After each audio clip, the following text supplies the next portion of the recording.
வணக்கம் அன்பான சொந்தங்களே. நறுக்கென்று 4 வார்த்தை உங்களுடன் நகுலா சிவநாதன்.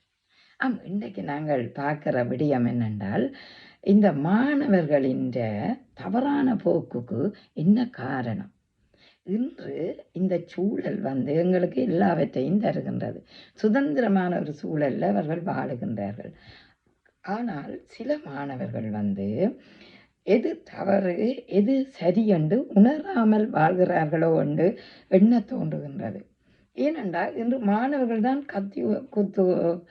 கத்தியால் குத்துகிறார்கள், வன்முறைகளில் ஈடுபடுறார்கள், பாலியலில் ஈடுபடுறார்கள். 18 வயது 17 வயது குழந்தைகளை பார்க்கும்போது இந்த தவறான பாதைக்கு ஏன் செல்கிறார்கள் என்ற ஒரு கேள்வி பெற்றோர்களிடம் இருக்கிறது. இதற்கு உண்மையான காரணம் என்னென்றால், பெற்றோரின் வளர்ப்பு தளம்பல். ஏன் பெற்றோரின் வளர்ப்பு தளம்பல் இப்படி இருக்கிறது என்று சிந்தித்து பாருங்கள். அதாவது சின்ன வயதிலேயே பிள்ளைகளுக்கு நல்ல விடயத்தை புரிய வைக்கணும். இந்த குழந்தைகள் அனுபவம் இல்லாதவர்கள், டீனேஜ் வயது வந்தாலும் அனுபவத்தை பெற துடிக்கிறவர்கள். ஆகவே அவர்களுக்கு நல்ல பாதைகளை சின்ன வயதிலிருந்தே காட்ட வேண்டும். அதாவது ஆன்மீக வழிகள், ஆலய வழிபாடுகள், ஒழுக்கஞ்சார்ந்த விடயம், தன்னம்பிக்கை ஊட்டுற விடயம், இவற்றில் பெற்றோர்கள் ஈடுபட வேணும். இன்று ஒரு தொட்டுவிடும் தூரங்களில் தான் கெட்டுப்போகும் சூழல் எங்களுக்குள்ள இருக்குது. அப்போ அதை பார்த்தோம்னா இன்றைக்கு இளையோர்களை பற்றி கொள்ளுகிறது. அது அப்படி பார்க்கல இன்றைக்கு புத்தகங்களுக்குள்ள என்ன இருக்குன்னு பார்த்தீங்கன்னா சிகரெட் இருக்குது. சில நேரம் பாலியல் இதுக்கு பயன்படுத்துகிற உபகரணங்கள் கூட அவங்களோட பேக்குகளுக்கு இருக்குது. அப்போ இப்படி பார்த்தோம்னா அந்த பேனா பிடிக்கிற கை கூட சிகரெட்டு பிடிக்குது. அப்போ தீய பக்கங்களில் இவங்க போகிறாங்க. அது ஏன் போகிறார்கள் என்றதை பார்த்தோம்னா, ஒன்று நாங்கள் அவர்களை கண்காணிக்க வேண்டும். கண்காணிப்பு குறைவது.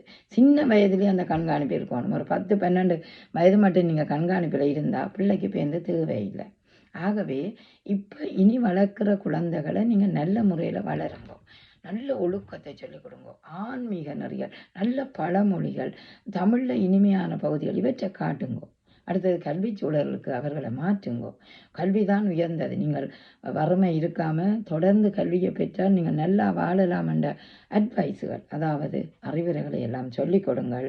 அந்த குழந்தைகள் நல்ல குழந்தைகளாக வரும். எந்த குழந்தையும் நல்ல குழந்தான் மண்ணில் பிறக்கையிலே அது நல்லவராவதும் தீயவராவதும் பெற்றோர் வளர்ப்பினிலே. ஆகவே இளமை கல்வி சிலையில் எழுது, சித்திரமும் கைப்பழக்கம் செந்தமிழன் நாப்பழக்கம். குழந்தைகளோட பேசி பழகுங்கள், நல்ல விடயங்களை சொல்லுங்கள், நல்ல சூழலை அமைத்து கொடுங்கள்.